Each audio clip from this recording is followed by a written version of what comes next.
start us up? You want to just jump right into it? Just jump right in, dive in. All right. Well, folks, there you go. All right. I can't believe I said that. Hey, inside joke, folks. Never mind. Forget I said it.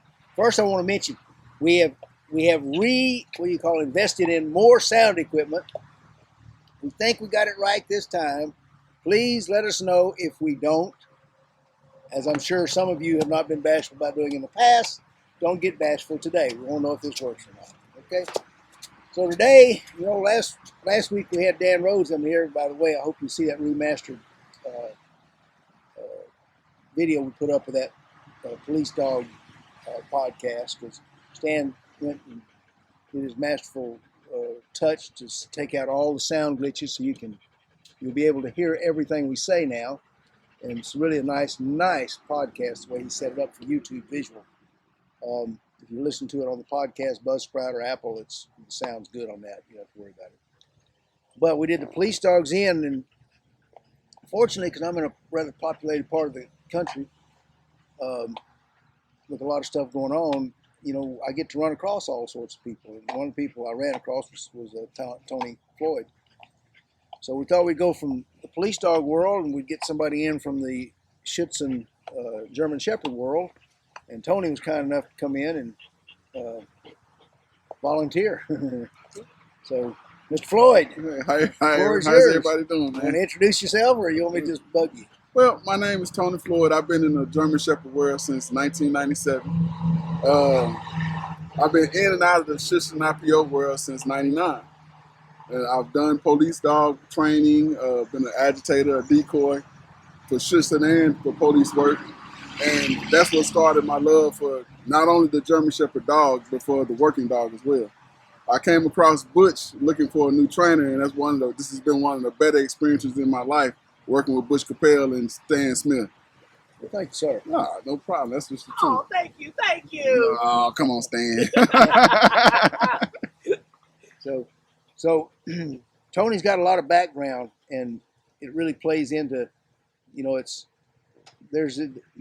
see a lot of people on the internet saying, I got 10 years of experience training dogs. I got 15 years experience training dogs. Right? But they're just doing the same thing over and over again. That ain't the same thing as experience, folks. That's just, I've been doing the same thing for 10 years, training dogs. So what Tony's been able to bring to, thankfully, my customers out here is he's deep into the German Shepherd. He's deep into the SchH world. So a lot of the training techniques that they've come up with in the last 10 or 15 years since I've been away from SchH, Tony's got right in his back pocket. So every now and then we'll get a dog. My belief, we've never had a dog come out here for protection training that we didn't send home protection training. And well, that's not saying we don't hit some wrinkles. Well, that's one of the things that had me start falling in love with Cappel Canine is the way that you guys train.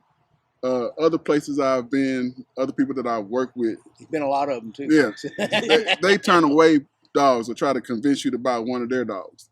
You come in with a 1-year-old or 2-year-old shepherd, and they'll tell you, hey, that dog's not going to do the work. Or you come in with a Rottweiler or a Pit Bull, and they'll tell you, hey, that's not going to do the work. You need to buy this $4,000 dog from me if you want the dog to do the work. The thing about Butch and with Stan, they work with your dogs. Whatever you bring them, they help you train that dog to do what you're asking them to do.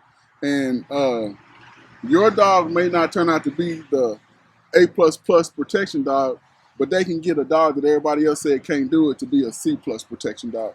And that doesn't necessarily mean it's going to be the greatest protection dog, but it helps with the bond between you and your dog.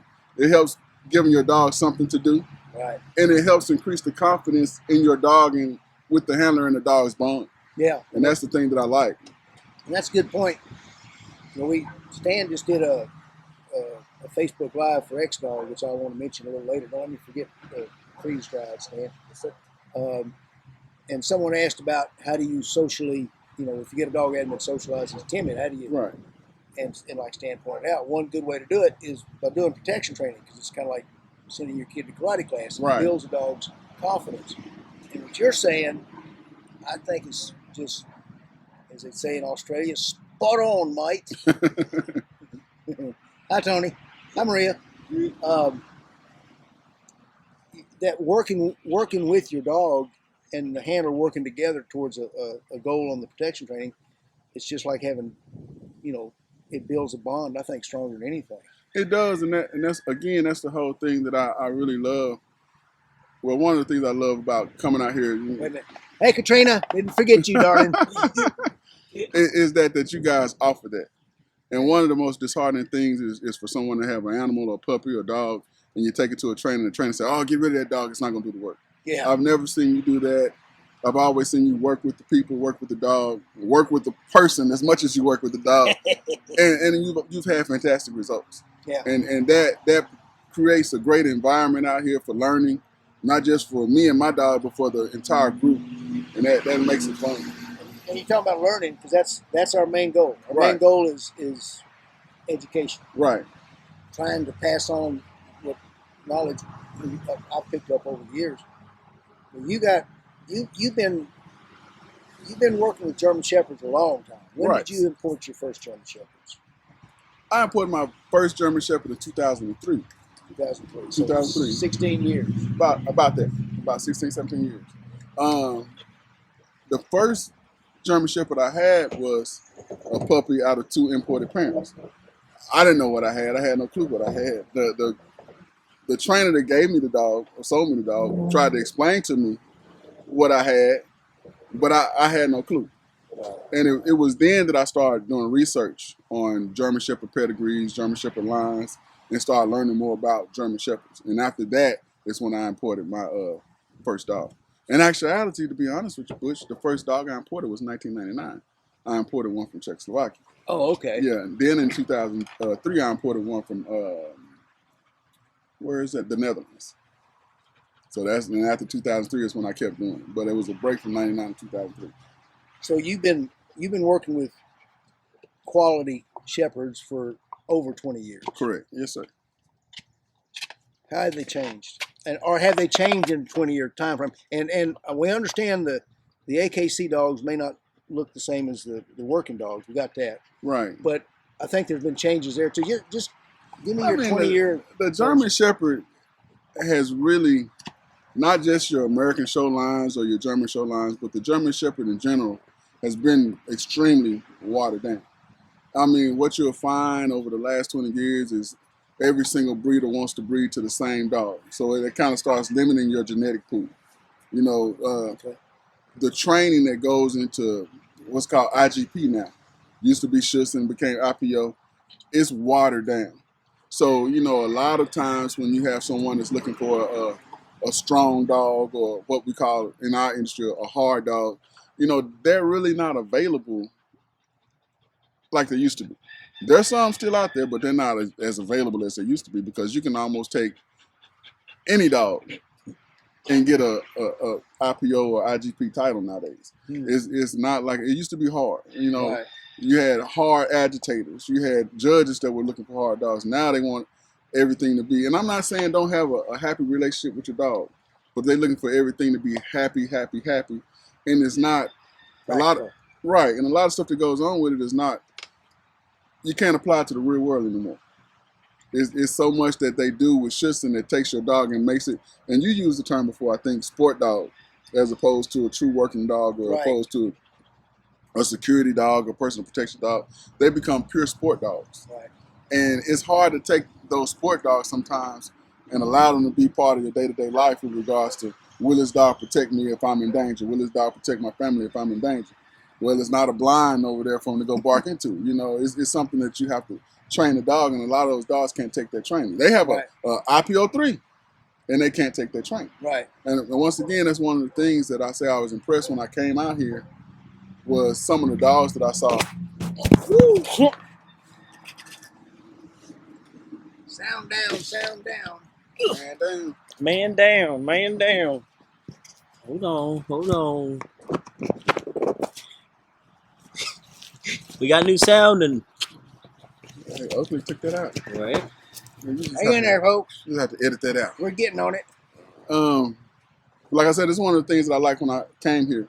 I saw the real world applicability, if that's the correct word, Yeah. of the training when it comes to the dogs. I mean, you have your basic training that I see that you do. Then you have your medium training. Then you have your advanced training. And I like what I saw because majority of it was applicable to real world situations. Right. And when I started training with you guys, with my puppy, my dog, it not only gave my dog confidence, but it gave me confidence in my dog. Yeah, to know that he would do what he needed to do if it was a situation that ever, right? You don't ever want that to happen, but you know, in case it does, you want to know that he's going to be there for you. Right. We need to call Oakley. Yeah. Come on, Oak. We need to fix the windsock again. Hang in there, folks. We're taking a break.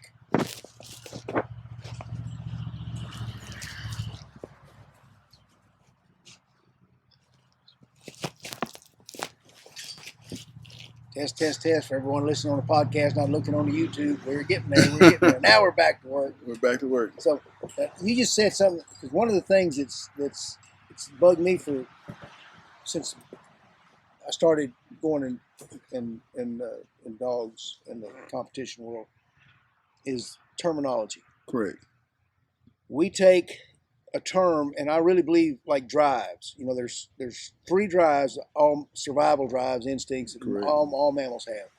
Unless you go on a working dog trainer's page, and then you'll find there's 342 different drives. Right. So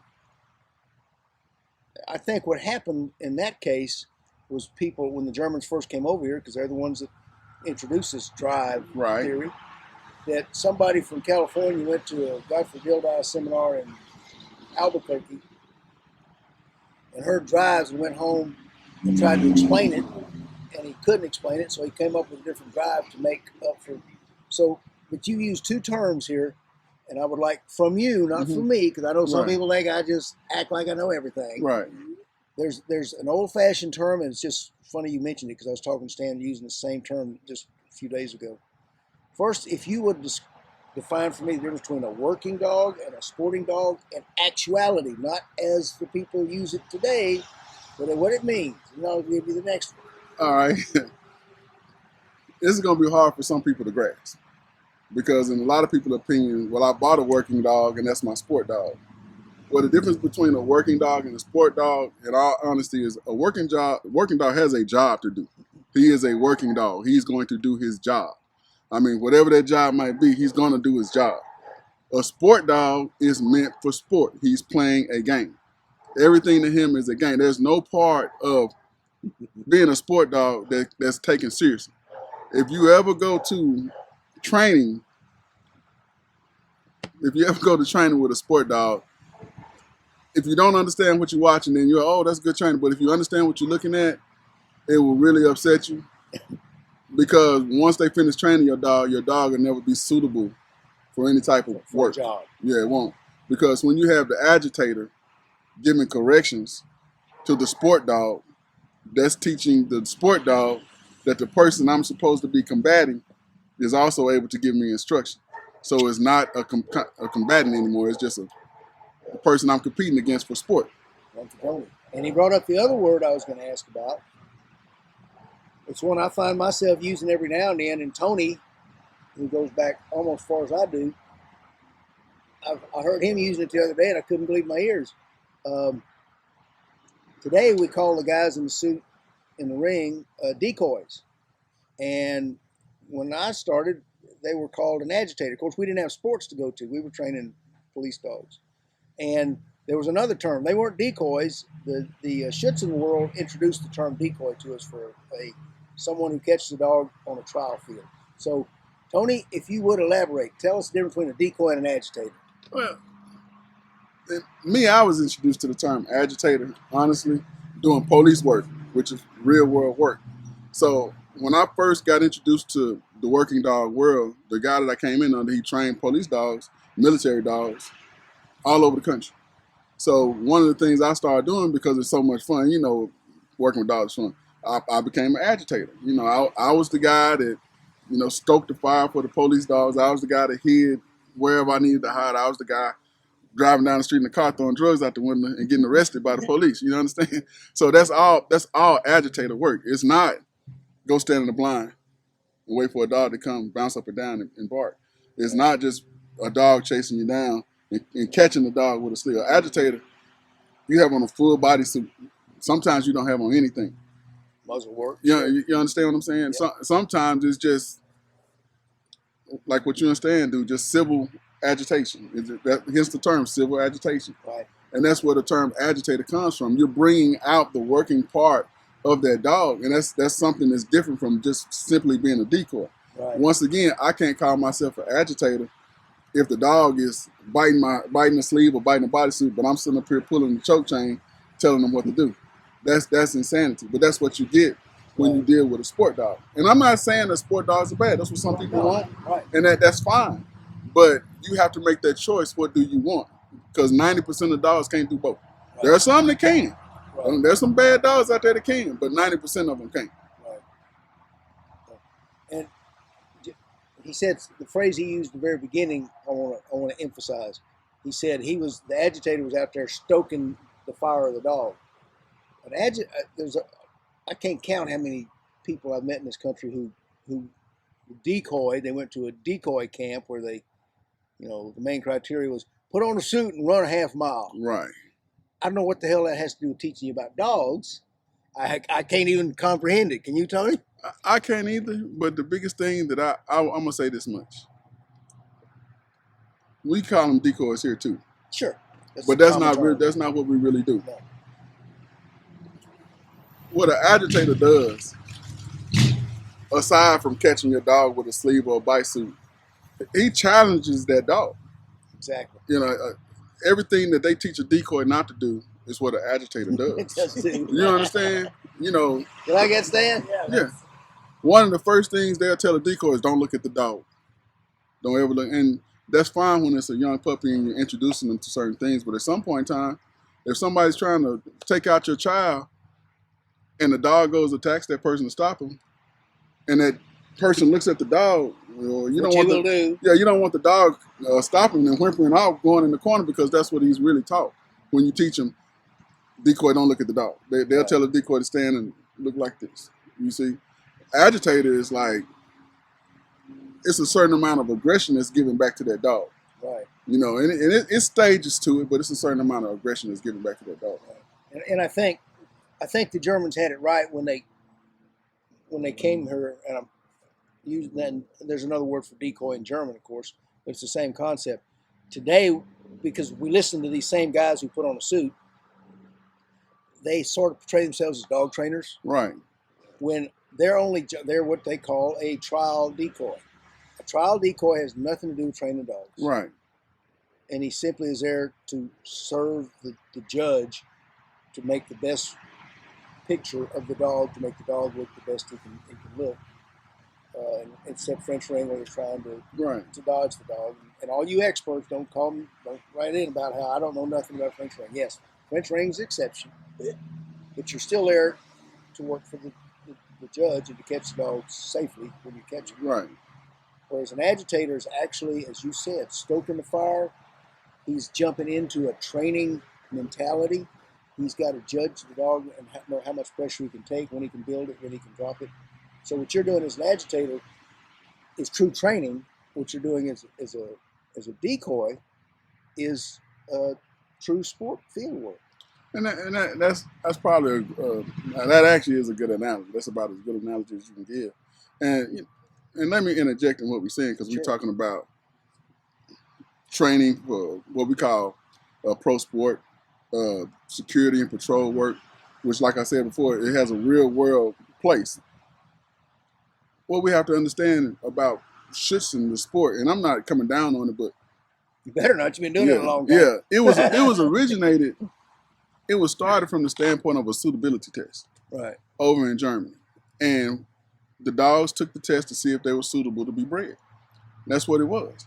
A lot of people mistaken and think that it was SchH was done to see if dogs were suitable for police work. It never was that. It was just a suitability test to see if they could be bred. And it's worked great in Germany to make sure that they keep the line in a good way. But at the same time, over the years, from the time it started till now, it has become watered down into a pure sport. Right. Years ago, it wasn't a pure sport. It was just a suitability test. Now it's a pure sport. Right. It's no different than your son going to play football or basketball. That doesn't mean he's going to be a great fighter. He's just going to be a good football player or a good basketball player. Right. Right. If your daughter goes to play volleyball or swim, she's going to be a good volleyball player or a good swimmer. But it doesn't offer any real world applicability. So that's one thing. If you want something that your child can do to help them with the real world, you have to put them in a real world situation and train them there. You can't train them in football then say, okay, take that and go use that in the real world. You can't. And I hear so many football coaches talking about, I'm trying to teach them about life. You can't teach anybody anything about life on the football field. You're just teaching them football. You understand what I'm saying? There's nothing I ever learned playing football that is applied in my life. Nothing. Not one single thing. You know, they say it teach me to run. It teach me to block and tackle, but it doesn't teach me how to go pay a bill. It doesn't teach me how to deal with my boss when my boss want to lay me off. And I got, 4 kids and a wife at home. It doesn't teach any of that, Right. And so it's the same thing when it comes to dog training. If you want to have, or if you have an expectation level of your dog has to be trained to that. I just can't say, okay, I'm going to train my dog over here to go do whatever sport it is I'm trying to do with him, PSA or anything like that, and then take that same dog and think he's going to do real world protection work or real world security. He's not. That's right. He's just simply not. And I'm not saying that to down any sport. No. Your dog can compete in the sport, but if you have any expectation of your dog being any form of protection or security dog, he has to flip over if he can take the training and train in that role. Right. And that's the, I'm going to tell this one. Stan knows this, that I get really irritated. Mm-hmm. I've been doing security and guard dog and protection dog, whatever, for decades. And I'll never forget what got me really serious to get into it seriously. I'm not going to mention names here because they're still around, they're still in business, and they're still well known. But there was a lady up in a little place called Borger, Texas. Mm-hmm. Wealthy lady. And Borger's a little bitty town, and she'd drive from Borger to Amarillo to shop, Mm-hmm. and then she would meet girlfriends, and I don't know if they spent the night. I think they spent the weekend. They'd get a motel, and they'd do whatever little old ladies did back then. And she started having a problem with, she'd come home, it was a monthly deal, she'd come home on Monday morning, and her house had been just ransacked. Right. Kids had gone in there, partied all weekend. She put up with it for a couple of weeks, a couple of months, and then she called, she called the cops, and they said, well, man, Borger was an oil town. They had cowboys out here, and oil well fighting, roughnecks here, and then they had a bunch of hippies there. And hell, weekends, them cops were busy, boy. Right. There's all kind of stuff going on. So, man, we can't go to your house. Right. So she bought her a protection dog from somebody who was one of the top schützen people of the day. Right. And she thought, this is great. She installed the dog in her house, paid mega bucks, went to Amarillo to go shopping that next month, and came back Monday morning, found her front door wide open. She said, oh, he got him good. Walked in, and she found her dog sleeping there with a couple of beer bottles next to him, crashed. And half her stuff turned over or gone. Right.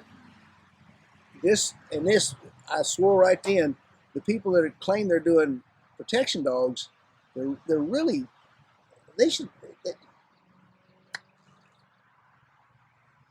you have a responsibility if you're training a protection dog. You have a responsibility because you're dealing with somebody whose life may be in danger. Correct. So this is not the place for sport dogs. It's not.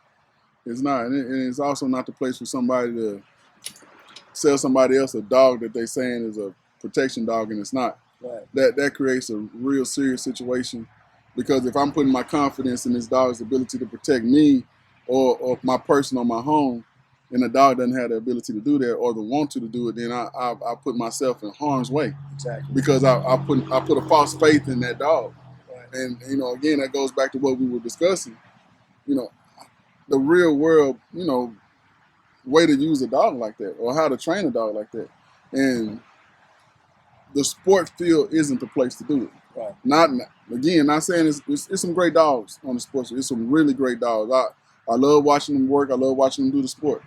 But if you're gonna have one of those dogs, just take them straight off the field, the sport field, and say, hey, this is gonna be your protection dog. It's not gonna happen. It's not. That's just not gonna work. It never has. Now, once again, this has been some truly bad, some really, really good dogs that can do anything. He owns a couple of them. Yeah, but that said, generally, it's not gonna happen. Generally, and in order to have a sense of security, and I'm not just saying come to Cappel Canine, but you need to be with an experienced trainer that can tell you, hey, this dog is ready to do personal protection work, or this dog is 3 months out, or we need to do these steps. Somebody to walk you through that, but just you can't put your blind faith in somebody just saying, hey, this dog has these titles, he'll protect your house. It's not gonna happen. It's not gonna happen.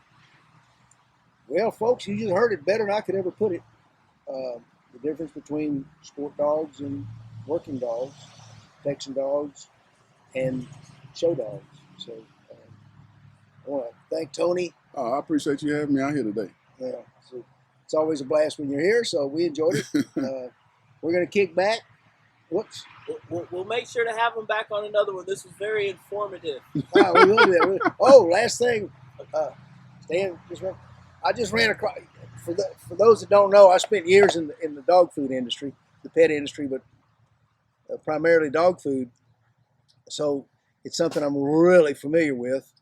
And I got a deal the other day. Somebody brought me some treats, and I make my own treats because I know what goes in most of the manufactured dog treats, right? Mm-hmm. So I make my own treats. And this guy brought me these freeze-dried chickens, and I thought, yeah, right. So I took the bag, and after he left, first thing I do, of course, is look at the ingredients. So I'm going, holy moly. They put the whole damn chicken in that one little bite. It's got the chicken. It's got the whole chicken except for the feathers and the beaks. They pull that off, and they got the bone meal. They got the heart. They got the liver. It was tremendous treat, and I got some picky dogs out here. Mm-hmm. So it's I think X Dog. That's your buddy Stan? Yep, Stan Smith.